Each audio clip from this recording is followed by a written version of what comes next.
مساء الورد يا صاحبي، كل سنة وانت طيب. صيف سعيد علينا وعليك يا رب.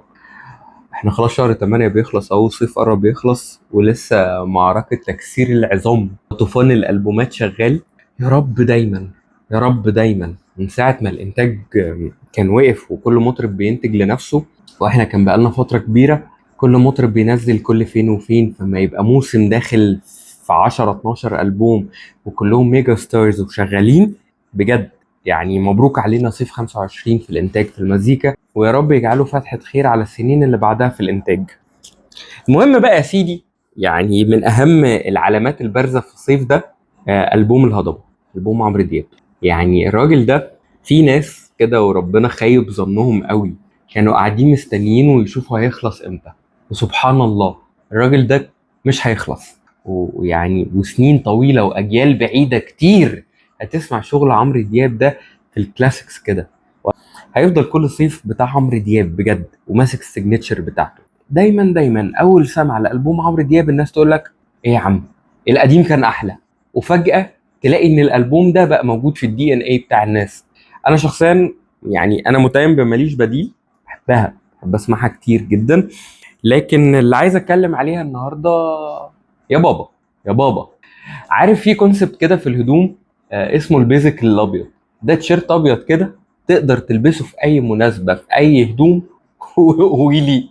هتلبسه تحت قميص كاجوال هيليق، هتلبسه فورمال هيليق، هتلبسه لوحده هيليق، هتلبسه تحت بدله بيليق دلوقتي. والاغنيه دي عامله كده يا بابا. اولا كلام ملاك عادل فعلا، يعني كلام صايع، كلام بلدي بس شقي، كلام كده فيه سنه حراقه. انما اللحن اللي يحيى عامله، ايه الحلاوه دي؟ عارف كده اللي هو صنع في مصر ستامب.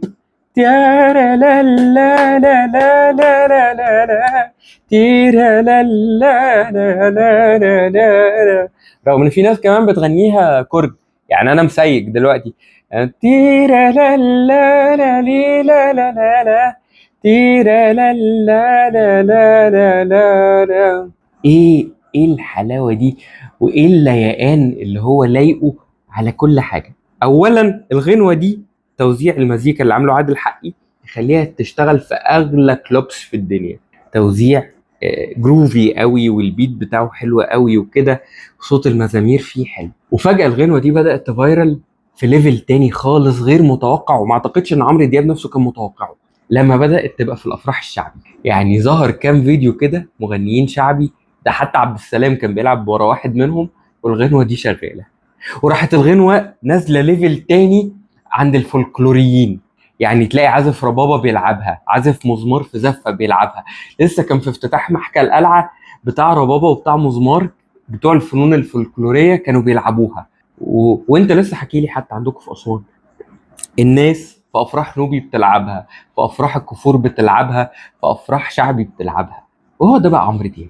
عمرو دياب يعني خلاص خلصنا الكلام على صوته، خلصنا الكلام على اجتهاده، خلصنا الكلام على ان الراجل ده ازاي ديديكيتد وازاي مطلع على المزيكا وازاي بايت على شغله.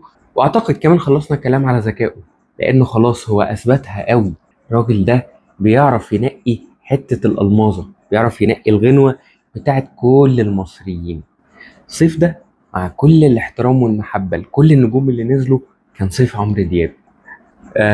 عايز اقول لك مصر فيها رقم قياسي كبير هو عادل امام، اللي هو اكبر عدد سنين من التربع على النجوميه. واعتقد من الناس اللي بتنافس على الرقم القياسي ده نجوميه في مصر وفي العالم العربي هو عمرو دياب. راجل يستاهل يتربع على عرش البوب في مصر وفي العالم العربي فعلا. يعني احنا رافعين راسنا ان احنا عندنا واحد زي عمرو دياب. عامل لك شاي معايا؟